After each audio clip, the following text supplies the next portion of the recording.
Salam əziz izləyicilərim, xoş gördük sizi Xatirə mətbəxdə.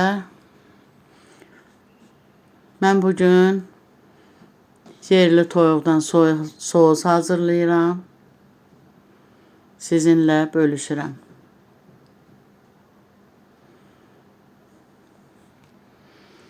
Qəşəng toyuğu təmizlədim. Yudum tərtəmiz. İndi də hissələrə ayırıram.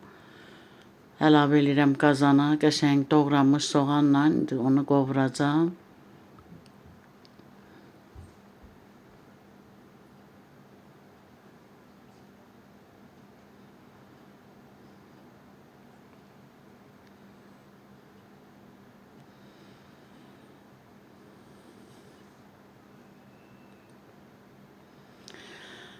Xırda doğranmış soğanı əlavə elədim. Qəşəng yenə də ərinmiş kərə yağı, duzun əlavə eləyirəm, qovururam.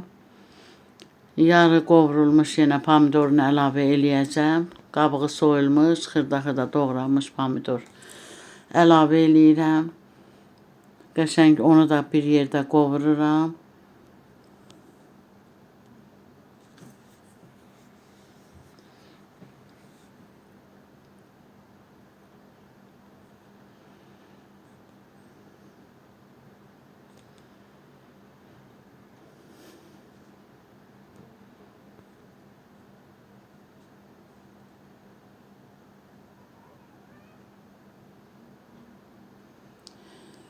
Pomidorla da qəşəng qovurdum bir yerdə. Soğan, pomidor, toyuğun ətin.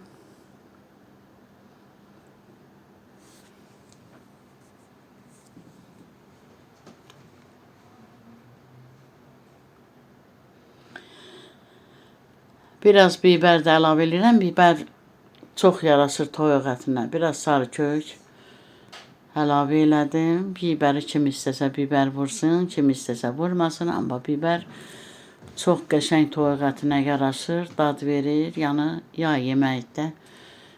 Qışda soğuzu ayrı cür pişirirsən, yayda da belə pişirirsən. Pomidorlu, bibərli, qəşəng. Kartofunu da əlavə eləyirəm. Biraz da su qoyuram qəşəng. Vamxodda həlməl bişir.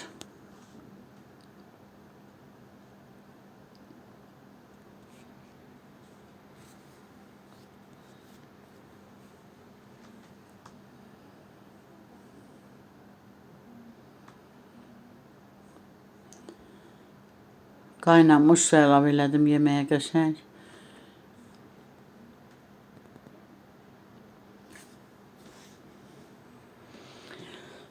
Qazanın ağzını örtürəm. Kartofla ət bir yerdə bişir.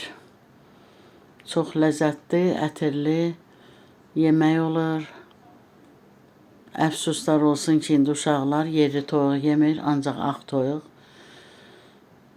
Yerli toyuğu bişirəndə qətiyyən mənim nəvələrim dilinə də vurmur. Heyf. Uşaqlar öyrənib ancaq ağ toyuq yeməyə. Bu cür gözəl yeməyə yemirlər. Yerli toyuğu yemirlər uşaqlar. Yerli yumurta yemir. Ağ yumurta, ağ toyuq. Gözəl, göyçək, ləzzətli, ətirli, qəşəng yeməyim oldu. İnşallah siz də bişirin. Çox dadlı olur, ləzzətli olur. Yerli toyuğun çığırtması, soğuzu. Qışda mən xoruz ətindən qəşəng noxudlu bozbaş hazırlayıram. O da dadlı olur. O qış üçündür. Sağ olun, sağlıqla qalın.